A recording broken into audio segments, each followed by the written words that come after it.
नमस्कार.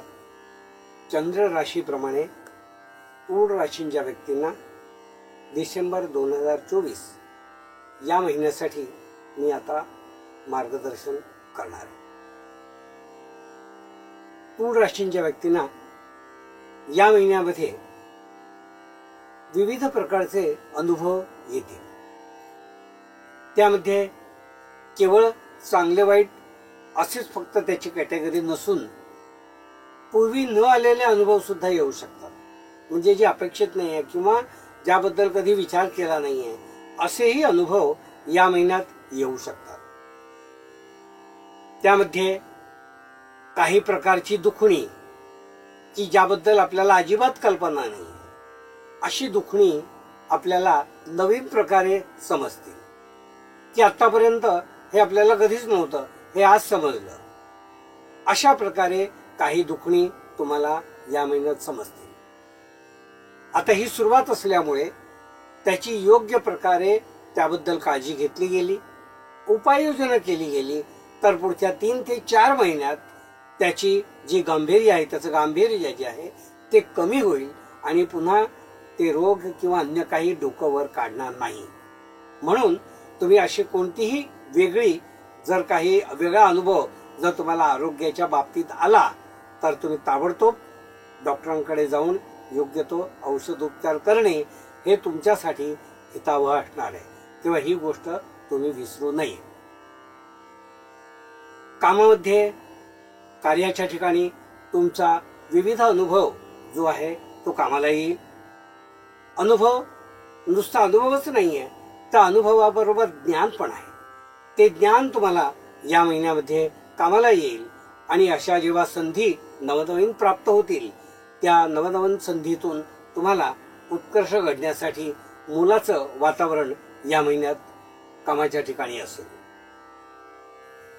जे धंदा करणारे व्यक्ती आहेत, लघु उद्योजक आहेत, त्यांना धावपळ खूप वाढणार. पैसे त्याप्रमाणे किती मिळतील हे सांगता येत नाही, पण धावपळीचं ग्रहमान त्यांचं दिसतंय. म्हणजे कामाची व्यापकता खूप आणि बिझी राहण्याची क्षमता खूप. पैशाचं मान किती असेल ते त्यांच्या मेहनतीच्या आणि त्याप्रमाणे त्यांना मिळणाऱ्या एकंदर नशिबाच्या यशावर अवलंबून. कामाची व्याप्ती खूप मोठी असेल, भरपूर कामाच्या डिमांड्स येतील. जास्तीत जास्त पूर्ण करण्याचा तुम्ही प्रयत्न करावा की जेणेकरून तुम्हाला उच्च प्रकारचं समाधान त्यातून मिळेल.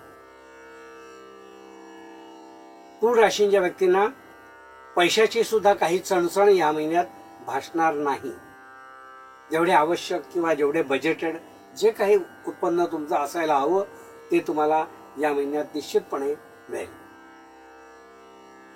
आपले जे विरोधक आहेत किंवा आपल्याला टोचणारे काही लोक जे आहेत किंवा आपल्या कार्यात खोडा घालणारे लोक आहेत ते या महिन्यात थोडं नमतं धोरण स्वीकारतील. म्हणजे त्यांचा विरोध एकंदरीत या महिन्यात कमी होईल आणि ते आपल्याला अनुकूल गोष्टी काही ना काही बोलायला लागतील किंवा अनुकूलता दर्शवतील. तर ही तुमच्यासाठी चांगलीच गोष्ट आहे. तर त्या गोष्टीकडे तुम्ही पॉझिटिव्हली बघा आणि त्यातून काहीतरी योग्य ते तुम्ही घ्या, आत्मसात करा. मित्रपरिवार आणि अशा गोष्टींच्या, अशा लोकांचा तुम्हाला या महिन्यात खूप मोठी संगत आणि सहवास मिळणार आहे. तर ते तुम्हाला वेळोवेळी मदत करतील आणि त्या मदतीचा तुमच्या स्वतःच्या फायद्यासाठी तुम्ही अवश्य उपयोग करून घ्या. तूळ राशीच्या व्यक्तींना मी असं सांगू इच्छितो की या महिन्यामध्ये आपण जुन्या ज्या वास्तू असतील, आपल्या पुरातन वास्तू किंवा जुन्या जमिनी किंवा आपल्या कौटुंबिक जमिनी किंवा जमिनी संबंधीचे व्यवहार या महिन्यात वेग घेतील आणि ते पूर्णत्वाला यायला लागतील. वाडवडिलांची जमीन आहे ती विकायला काढली आहे, त्याला काही टोकन मिळेल, अशा काही घटना पूर्वीच्या घडतील. नवीन तुम्ही स्वतः जर काही इन्व्हेस्टमेंट करायचा प्रयत्न करत असाल तर थोडं थांबा, एवढी घाई करू नका, अजून काही कालावधी जाऊ दे. पण पूर्वीचे व्यवहार, पूर्वजांच्या जमिनीचे व्यवहार हे तुम्ही मात्र या महिन्यात करू शकता. त्यामुळे तुम्हाला काही ना काही निश्चितच फायदा होईल असं ग्रहमान या महिन्यात दिसून येत आहे. तूळ राशीच्या व्यक्तींना मी असं सांगेन की जे विद्यार्थी दशेत मुलं आहेत, अगदी बालवाडीतली नाही म्हणणार, पण थोडी मोठी मुलं जी आहेत किंवा अन्य कॉलेजमध्ये वगैरे शिकणारी जी काही मुलं आहेत, त्यांनी वाईट संगत टाळावी. कारण काही वाईट सवयीने किंवा वाईट संगतीने त्यांचं नुकसान होण्याची शक्यता दिसून येते. आणि हे वय असं आहे की यामध्ये एकदा बिघडलेला असा जर छाप पडला तर तो पुसणं खूप कठीण असतं. म्हणून कुसंगत, वाईट संगत विद्यार्थ्यांनी या महिन्यात टाळण्याकडे कल असावा.